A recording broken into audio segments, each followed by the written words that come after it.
That's where it all started. I was coming out of my tour at JSOC as a civilian and DOJ, and I would end up going to Congress to run this thing called Russiagate, which at the time no one knew anything. It was just a whatever. And then it became what it became. And I would be the guy, the lead investigator on the Hill who said, hey, man, look, they lied in the FISA application. Let me give you Russiagate in 90 seconds.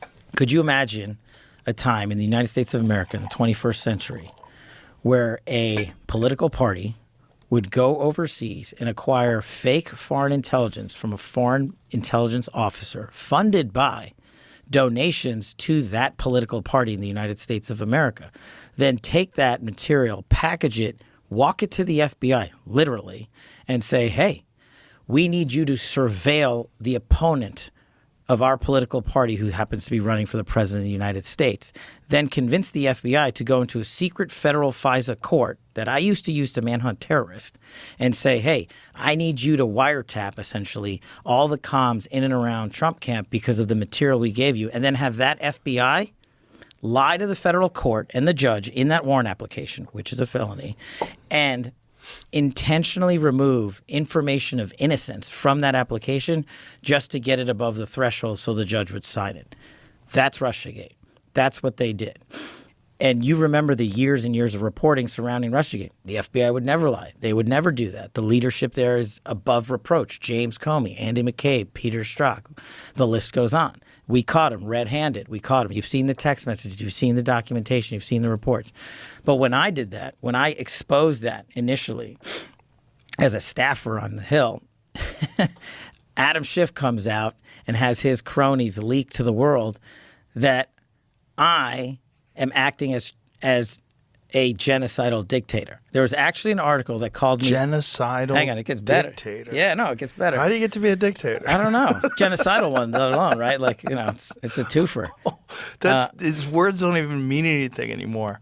No, he literally, there's an article out there that they called me Torquemada, the guy from the Spanish Inquisition. Jesus Christ. And I was a staffer. So the rule was you can ding elected representatives all you want in the media. You don't touch staffers. They didn't care because they knew what I had unearthed was the biggest political criminal scheme ever perpetrated by portions of the FBI leadership and other people in the intelligence community. In coordination with the media. In coordination. And who could have investigated it. But hang on, that's the kicker. So what people don't know about Russiagate that weren't paying attention was that warrant that initially kicked off the FISA surveillance on the Trump campaign writ large was substantiated by FBI leaks to the media. Two of the articles cited in that warrant from, I think, Mother Jones and Yahoo News were leaks of information from the same leadership at the FBI, Peter Strzok, Andy McCabe, James Comey and company.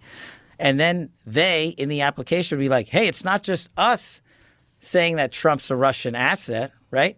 Look at this article, Mr. Judge, on the federal FISA court. And they included it in that application. So this was a coordinated conspiracy to take down your political opponent by weaponizing government. And now I say that now in 2025. When I said that in 2017, whatever it was, people were like, you're out of your effing mind. And I was like, look, man, I'm just showing you the facts. I'm not making this up. I'm showing you the application. I'm showing you the documentation. And that's when they came after me. And it hasn't stopped ever since. But the damage they did, they, the media, and the people that wanted to take out Trump, and I didn't care what you thought about. And remember, back then, I hadn't met Trump, never spoken to him, didn't know him. I took that job at Congress on one condition. I said, whatever we find, we're putting out. I'd been in for 16 years at that point. Democrats, Republicans. I was a national security guy, intel guy. That's what I wanted to do. Chase terrorists, chase bad guys, bring hostages home, and help protect the homeland. And I said, I didn't know if Trump did this. I didn't know if he was colluding with whoever. I didn't know it would turn out like this, that they would actually manufacture and make it up. But half of America to this day still believes the narrative that the CNNs of the world pushed for 5 years.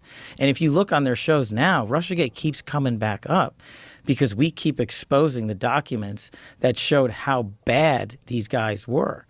And most Americans are like, no, they're already convinced. So in order to fix that diseased temple, it is just that much harder of a lift for me to go back into the FBI. We're going to get it done. but it takes so much more communication and so much more energy to get after the American people and say you were lied to, because that's the hardest thing I think people can ever admit to themselves. Right. You were lied to. I went out for years and created a life cycle out of this lie of Russiagate. I went on TV, I made money, I wrote books, I sold political advertisements based on it. I educated my children based on it because I thought it was the truth. And some of them have come back and said, yeah, we got it wrong, but most haven't. And that's the disinformation seed, in my opinion, that started it all. And then you could talk about things like January 6th or, pick your poison, rescuing hostage or what have you. The media just never got on board. They kneecapped Trump from the beginning by participating in the Russiagate collusion conspiracy with the FBI. It's so crazy that someone could do something like that, and a whole enormous group of people could do something like that with no repercussions. And to be able to operate and, say they're the trusted source in news, and you were a part of something that was one of the biggest scandals in political history. Mm-hmm. But just because of